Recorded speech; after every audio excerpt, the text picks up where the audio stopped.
Nagbakayod ng mga pawisan, tago-tago-taguan. Bakit tinakasan nung Pinas na sabawan? Ba't lumisan ng buhay ang makapangyarihan? Ito ay matutunghayan niyo po ang inspiring na kwento ni na Kuya Curly at Ate Sara. Lumaki po sila sa hirap, pero dahil naging matagumpay ang kanilang negosyo, itinuturing na silang mga milyonaryo. Paano ba nila ito nagawa? Mapaparad niyo po mamaya yan. Pero bago yan, ano karaming kotse meron kayo? Parang dito sa baba, parang personal use lang namin. Nasa 30 plus na yata siya. 40. Mga 40 plus. Ano-ano klase mga sasakyan to?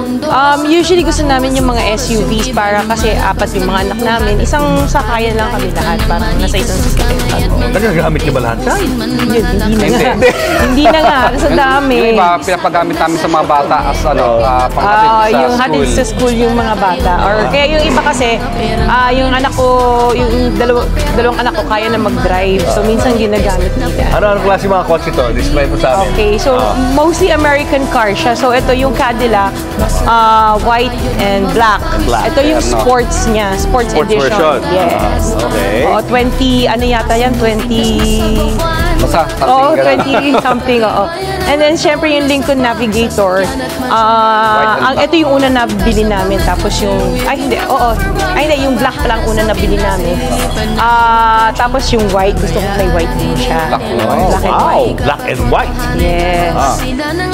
Ito isa. Denali. GMC Denali. So, black and white version din siya. Pero ito, diesel to. Ito gas. So, ito si black and white. And then, ito, nakita ko to, sinerch ko talaga sa ano to. Walang ganito sa Philippines. Sa YouTube? Oo, na-search ko. Grand Wagoneer. Parang jeep. So, wala siya dito. Walang ganito sa Manila. May isa yata kumuha. Pero, nag-iisa lang itong kulay na to. Galing saan to? Pinaship ko from the US. From the US. It's an American car. Yes, it's an American car. Yeah. Bakit nagustuhan mo to? Ewan ko, ang ganda ng body niya eh. Tapos parang compact lang din siya. Tapos yung color kasi, ang ganda. Gusto ko red. Nagmamaneho ka rin? Marunong mag-drive, left, right. Hindi marunong mag-park. Okay. So, yung sa likod, yung Suburban, dito na yan, local ko na nabili yan. Si Suburban. Tsaka si Alphard. So, mahilig kami sa mga malalaking kotse kasi para kasya kami. Tsaka yung mga anak ko kasi malalaki. So, here naman, mga pick-up tong dalawang to. Natuwa naman kasi ako sa kanyang lalaki niya eh. So, ito yung Dodge Ram. And then, the Tundra na Toyota. Sobrang comfortable. Ganda na suspension nito. Imported din to, no? Yes. Parang walang ganito rito, no? Pilipinas. And the color red itself kasi bihira yung red na color nito. And then the Toyota Sequoia. This is the TRD Pro. So more sports. Tapos ito yung Capstone, yung high-end niya. High-end version.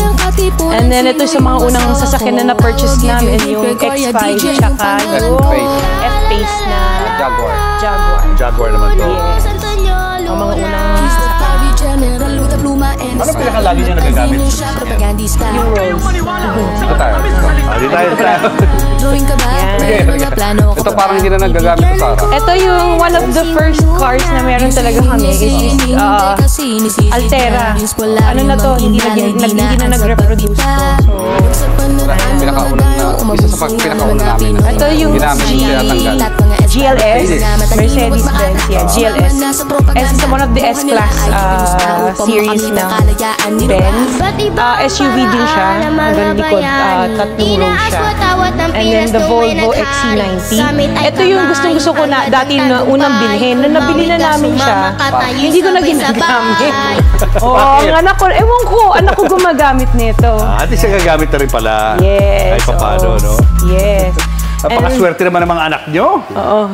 And this is one of the most expensive Mayaman ka nga, galing naman sa nakaw yung kayamanan mo. Makapangyarihan ka nga, may posisyon ka, pero ang dami mong tinapakan at inagrabyado para makarating kung nasan ka. Mga nandun sa harap. Mga anong Ang taon? pangarap ba natin sa buhay ay magkaroon ng mataas na posisyon? Maging CEO ng ganitong kumpanya, The Evoque. maging negosyante na milyonaryo o bilyonaryo. Gusto ko red.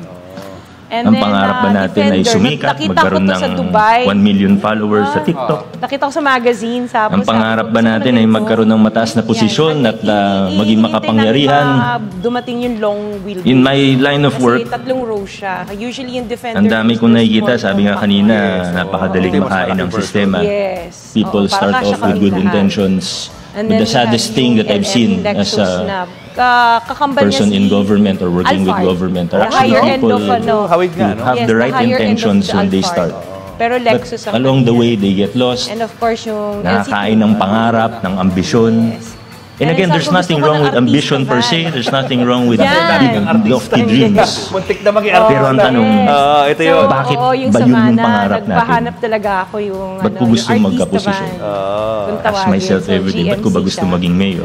Ba't ko ginusto maging mayor? The latest purchases yan eh. Ba't ko gusto Unang maging bili namin engineer? nung white na Ba't ko Cadillac, ginusto na dito ako mag-a-apply ng trabaho? Binalik to. Kung may trabaho ka na, ba't ko gustong ma-promote? Ford Bronco. Ano bang meron? Yan. Ito, Mercedes. Ito yung Benz GLE. Ito yung unang namin na Sana Mercedes hindi yun Benz. lamang, yung posisyon, yung pera, Unang-unang Mercedes yung Benz. kasikatan. Yes, the blue one. Tapos, Successful ka nga, X7, magulo naman yung pamilya mo. Bumili kami Mayaman ka nga, galing naman sa nakaw yung kayamanan mo. Makapangyarihan ka nga, may posisyon ka, pero ang dami mong tinapakan at inagrabyado para makarating kung nasan ka. Tapos we have yung I hope that we don't think that it is worth it. Oo, talagang I hope we take time as early as now Ito naman for long to stop and think, long bakit? drive, yung malalayo. Ano bang gusto Sobrang mong- komportable gusto kong niya. Saka makamit yung sa loob aking kasi niyan, buhay? Parang